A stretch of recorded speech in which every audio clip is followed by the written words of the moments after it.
taking stock of their lives, people will want to know which games were the greatest and in which category.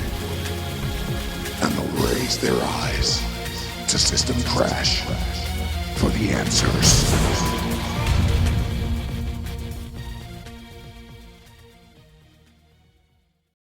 Catch 'em, gotta catch 'em all. Gotta catch 'em all. Pokémon! Catch 'em, Repeat. Repeat, puppets. Repeat. Repeat. Greetings, sociopathic animal torturers / Pokémon masters. First, what is your name? Asshat. Okay, Asshat, welcome to the world of Pokémon. My name is Swinehouse. People call me a guy on YouTube that no one really knows about, who has taken a brief hiatus from proudly touting Pokémon Go as the saviour of mankind in order to produce this video for your entertainment. This world is inhabited by several serious lapses in human judgment, as well as numerous examples of fundamental breakdowns in ethics, morality, scientific understanding, and basic logic. I study these lapses and have formed them into a sort of numerical dex that you can call System Crash's Top 10 Dumbest Things About Pokémon. Number 10. HMs. So we've all been here. Your journey is steaming ahead, you've stomped on all the challenges so far and nothing can stop you now, except for that bush that's coming up fast. The one that's next to a fence you could clearly jump over. And no, you can't just have Charmeleon burn it using Flamethrower, no matter how effective it is at culling grass-type Pokémon. Nope.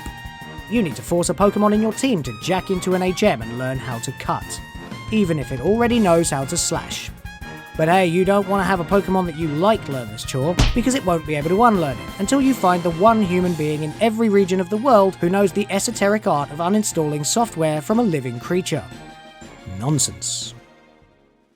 Number 9. You can't catch an unconscious Pokémon. Okay, I should preface this by saying I understand that fainting is the Nintendo kid-friendly way of saying dead, and that the game wouldn't be any kind of challenge if you could do this, but it defies common sense.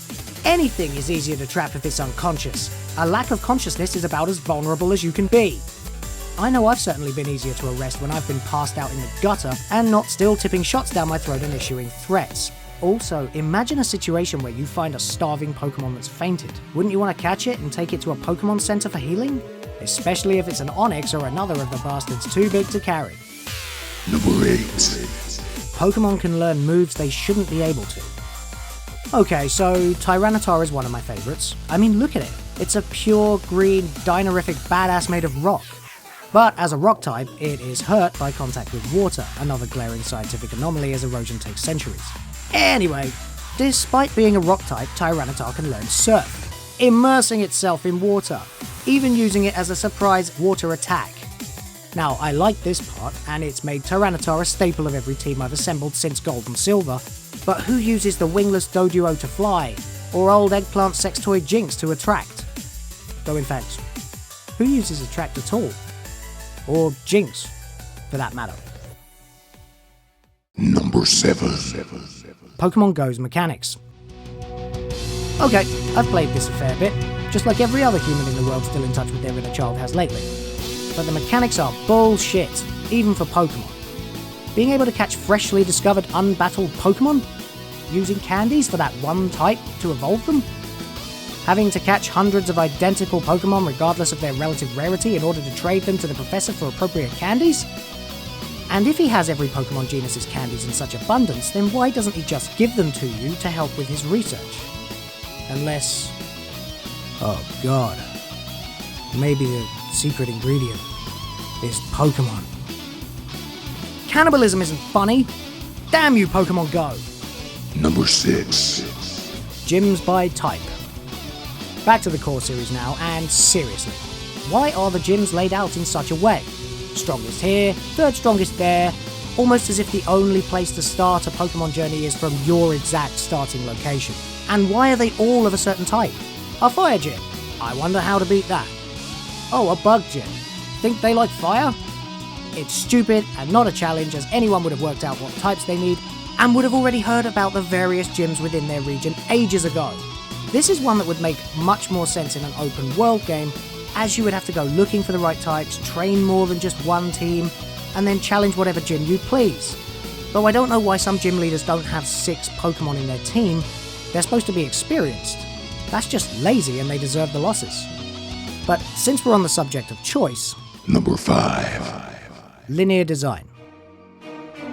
Seriously, this is a totally conquered world, hosting an advanced society in which we are the dominant sentient species on the planet. So much so that we've completely marginalized the second most dominant sentient species and developed molecular transport vessels for reconfigured living matter. Also, we've managed to get them to largely want to get physically battered to entertain us. The Nazis couldn't have done a better job.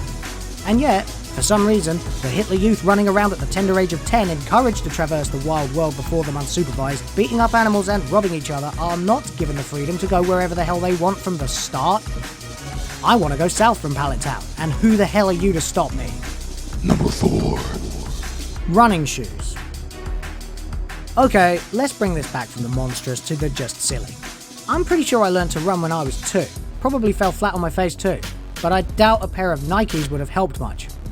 In this world, you not only may not, but cannot run without some air wingles strapped over your useless stunts. That is just stupid. I mean, with the bicycle I sort of get it. I mean, it's not like a 10-year-old kid would just own a bike already or anything. And okay, some places just aren't bike friendly. But who the hell decides to tell you the time and place? And also, how does the professor always know exactly what you're doing? And why are there cities that are inaccessible unless you go through some checkpoint building just to get in? And why is that the only place where you see any authority figures? Number 3. No police. Which brings me to the point of, who the hell is in charge here? There is virtually no police presence, no army, not even any presence of these buildings in any town or city. No wonder there are giant competing organised crime groups in every single region of the world. I just hope there aren't those other kind of deviants. You know the ones. The kind who use over-sexualized Pokémon like Lopunny, Gardevoir and Delphox.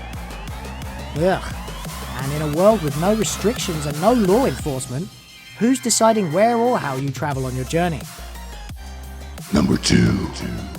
Failure to capitalize on MMO potential. This one's less about the world and more about the creators. This is a world that was destined to be an MMO. Imagine running around in a fully realized Pokémon world, catching Pokémon and challenging your friends to battles, taking the metagame out of conventions and onto servers where it belongs. Imagine the money Nintendo would make. It would make Pokémon Go look like a half-baked, glitchy swipe 'em up with no real purpose at all. Oh wait. Number 1. It's totally unbelievable. Let's be honest here. This world is one happy, happy place. It's far too happy. Everyone seems to have only minimal problems, and virtually everyone in every avenue of life is as obsessed with Pokémon as anyone else. There's no dimension to these people, these Pokemaniacs. It's almost like they're all living in a dream. A dream designed to keep them occupied with banal niceties, while something truly dark goes on around them. Or something. But yeah, it's too nice. Even the criminals bent on world destruction and reform will happily concede to a 10-year-old with some tougher pets than theirs, even though they could just shoot him and finish it. It's too good to be true, and soon we'll wake up. But into what? Thanks for watching, you Pokemaniacs. If you liked this video or you're just really into Pokemon Go right now, then let us know with a like, a comment, or subscribe.